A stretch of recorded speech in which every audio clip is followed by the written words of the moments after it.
High, সবাই কেমন আছো? আমি কিন্তু খুব ভালো আছি। আজকে একটুখানি সাজুগুজু করছি, কারণ যাবো একটা ইনভিটেশন বাড়িতে। সেখানে গিয়ে কি কি খেয়েছি সেটা তো তোমাদেরকে দেখাতেই হবে। তো চলো। তো প্রথমেই আমার পাতে পড়ে গেছে গরম গরম ভাত, ডাল আর ভেজ পকোড়া। সেটা দিয়ে কিন্তু জমিয়ে খাওয়া দাওয়া করে নিয়েছি। আর তারপরেই পাতে পড়ে গেছে গরম গরম আলু পটলের তরকারি।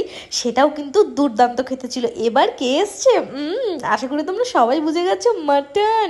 যেটা খেতে কিন্তু আমি ভীষণ পছন্দ করি। তোমরা কে কে মাটন খেতে পছন্দ করো আমাকে অবশ্যই কমেন্টে জানাবে। আর কে কে চিকেন খেতে পছন্দ করো সেটাও জানাবে।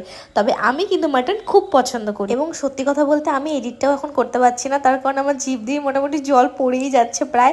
কারণ আমার মনে হচ্ছে আমি এখন সেই মাটন কষাটা দিয়ে ভাতটা খাচ্ছি। ট্রাস্ট মি, এত ভালো খেতে হয়েছিল।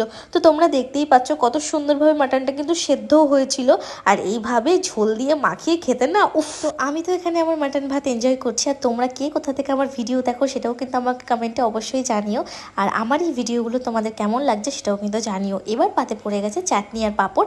সেটাও খেতে আমি কিন্তু খুব পছন্দ করি। তোমরা কে কে পাঁপড়ের সাথে চাটনি খেতে পছন্দ করো আমাকে জানিও।